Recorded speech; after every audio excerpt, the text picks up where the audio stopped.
Good morning, everybody. Happy Thursday. We have an amazing show for everybody today. What do we have, Krystal? Indeed, we do. Lots of interesting things happening in the world. Russiagate is back. I guess it never really left us, and it is more deranged than ever. So we'll show you the very latest if you don't want to miss this. The Kellogg CEO is now pushing cereal for dinner as a cost-saving measure.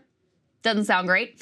AI is really going through some things. ChatGPT went off the rails, and there's a lot going on. I don't even know what to say about the inability to accurately portray things, basic things like a European family. We'll get into all of that. Dems are freaking out about voters voting uncommitted in the upcoming Michigan primary. Top Democrats are really sounding the alarms there over Biden's incredibly unpopular among the Democratic base policy of unconditional support for Israel. Speaking of that, it has been a big week for the U.S. running cover for Israeli atrocities, and a United States congressman saying to an activist that we should kill all the children in Gaza. I'm not even kidding you there. We also have a reporter who is on the ground in the UK for Julian Assange's appeal, trying to block extradition to the United States. So he is going to give us an update. Looking forward to that. But before we get to any of that, thank you to all of you who have supported us through a premium subscription. It has made all the difference in the world to us, and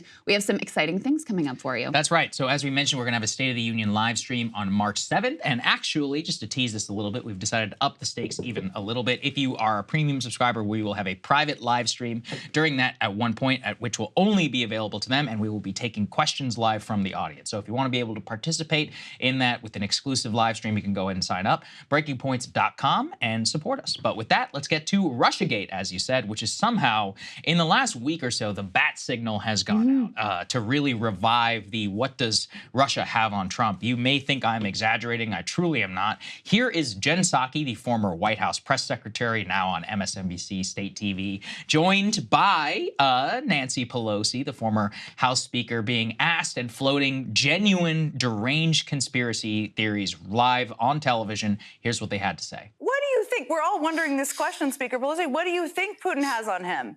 I mean, it sure seems like something, as you've said a few times, given that he refuses to criticize him, that he seems to be a fanboy of him. Had the honor of serving in the White House, didn't consider it an honor, didn't consider his oath of office to protect and defend the Constitution. And on this week, speaking out the way he did about Navalny shows you that he is a person without values. He looks like he's going to be a person without dollars either, but the values are what concern us. Yes, the dollars. So I don't know what he has on him, but I think it's probably financial. I think it's probably financial, either something financial he has on him or something on the come. Wow. What was that at the end there? But listen, something financial. It's like, Krystal, after all of the investigations, the Mueller, the Congress, what was that whole bank theory, Alpha Bank? Yes, right. The server ping. After all of these that we have been subjected to now over the years, 7.5 years or so into the Trump era, this is still alive and well on MSNBC being floated, as you said, probably something financial. I mean, then go ahead and reverse it. It's like, it's just as deranged. You know, whenever people are like, I think Biden is being personally paid by China. It's like, listen, you got to have evidence for stuff that you're going to say now at this point. And frankly, there's probably a better case for that via Hunter than there is for any of this, just because this has been investigated ad nauseum. The world's journalists have all obviously been desperate for it. The world's, all of the intelligence services, the U.S. intelligence service. If there was even a scrap there, we would know about it by now. I am so sick of this crap. I cannot even tell you. And it's worth remembering, this is also the woman, Nancy Pelosi, that floated that ceasefire protesters were potentially being paid by Russia or needed to go back to their handlers in China. I mean, she thinks nothing of floating the most insane and completely baseless conspiracy theories. But because she has so much power and access in Washington, when she says it, a lot of gullible people think there must be some there, that she must know something that we don't. No, she's just making crap up. Because if she wasn't, if she actually had some evidence of like some financial whatever that they quote unquote have on Trump, she would put it in front of the American people. So that's number one. Number two, we have now lived through a Trump administration, and we know what his policy was vis-a-vis Russia and vis-a-vis Ukraine. And while, yes, he would say some sort of weird fawning things about Putin, as he still does, and yes, he was critical of NATO before he became president, the reality is when he actually governed, he was very hawkish towards Russia, more so than Barack Obama had been. NATO expanded. The bulk of his critique about NATO still is pushing for Europeans to pay more, which means NATO would be actually better funded for the future. So the reality of what the policy was does not at all match up with these continued elaborate Russiagate conspiracies. And finally, the thing that really pisses me off about this too is that it distracts from actually the much more credible and much more real Trump corruption, like the connections with Saudi Arabia, the money he's taken from Live Gulf as a primary example, all the money he got through his hotel chains. Instead of focusing on something that is real and proven, they instead go with this thing that is baseless, and then that makes it easier for Trump to dismiss all of their critiques as ridiculous, a witch hunt, a conspiracy, et cetera, et cetera.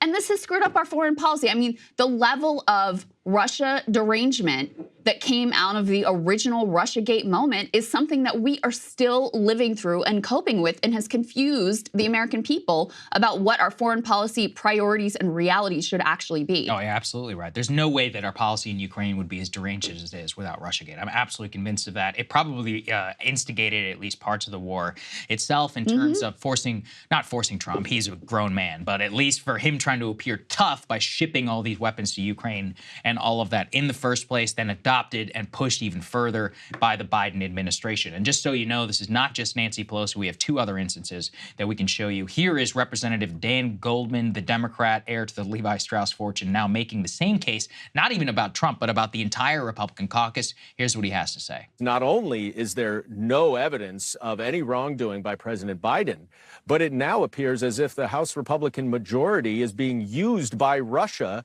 to interfere in the 2024 election on behalf of Donald Trump.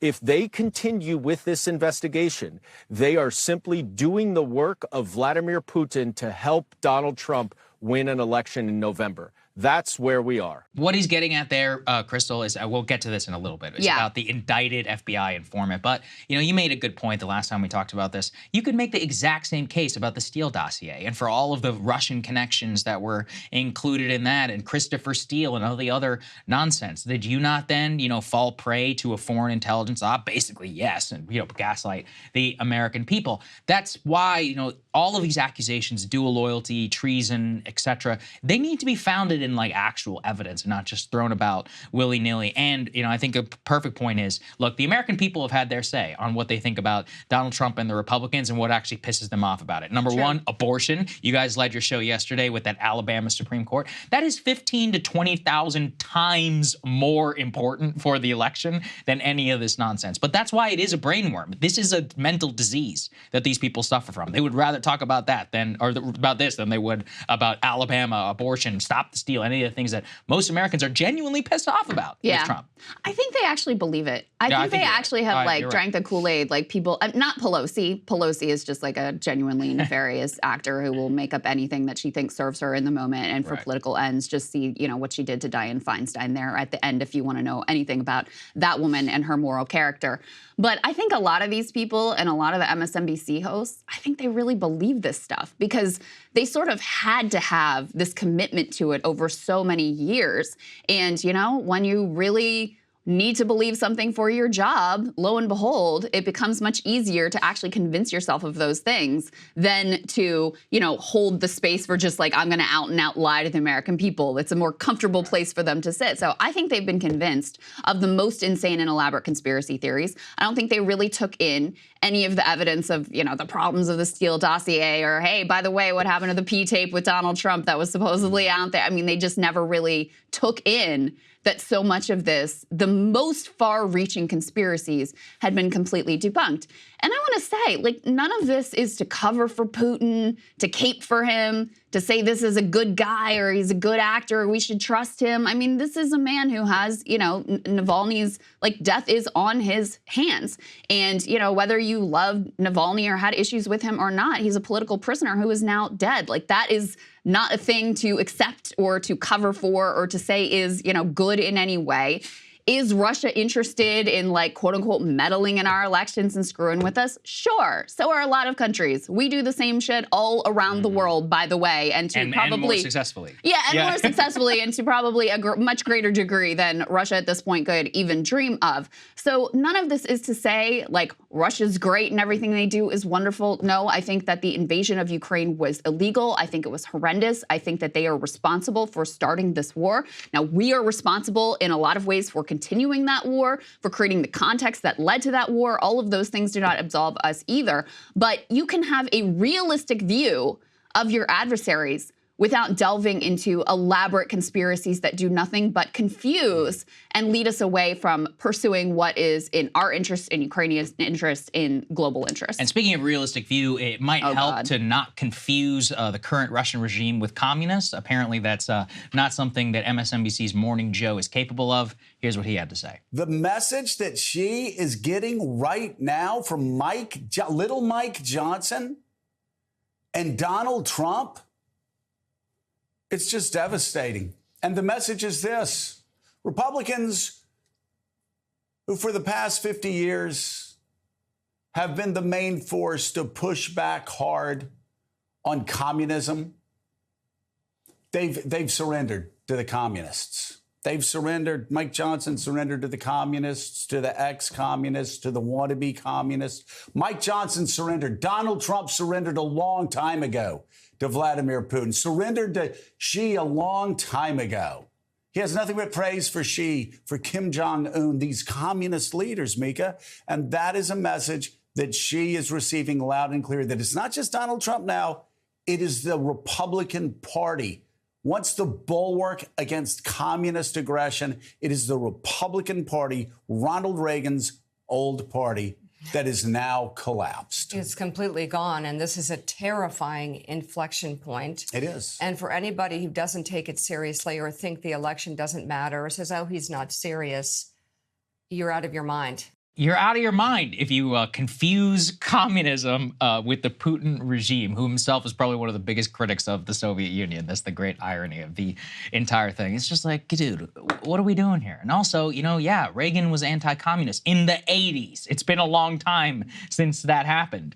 This literally hasn't even occurred in my lifetime. And yet it's still somehow, on cable news here. And it just demonstrates to people, the sheer what anti-intellectualism that is all wrapped up in their prestige, but which is fundamentally just, collapses. As you articulate a very nuanced position about Russia, I basically agree with everything you said. It's Putin is a bad guy. Okay, there's a lot of bad people on earth. That doesn't mean that you could sit there just because you don't want to kill them, take them out of office, and put regime change, that you co-sign that behavior. That's right. But we're incapable of nuance here. Something that actually, if you go back and you look at the Cold War, there were often many times where you had to make a decision between balancing risks of nuclear war and quote unquote doing the moral thing. You have to deal with real world constraints, which these people are completely unable to do, which is really, frankly, just it's downstream of how much privilege that they really have, and the U.S. and how much little danger we've actually been in now for quite some time. Let's put the final thing up here on the screen just to give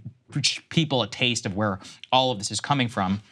It says that the man accused last week, we did an entire segment about this in our earlier show, says he was delivering, quote, false allegations to federal investigators about Hunter Biden. He told officials about his arrest that individuals, quote, associated with Russian intelligence were tied to apparent efforts to peddle a story about the first son that federal prosecutors revealed. So according to them, the guy who was caught lying to the FBI and to federal prosecutors about an alleged bribe, a $10 million bribe from the Ukrainian government to the Biden family, was somehow connected to Russian intelligence. Number one, we're taking the word here of a person who is admitting here to lying in terms of his of what he said. Second, okay, like you said, that's probably true. Maybe it's true, but it's one of those where, does that mean it's a direct, like, Russian effort to influence the election? Or are they just creating chaos, to create it in the same way that they have done far before the Biden administration, Russiagate,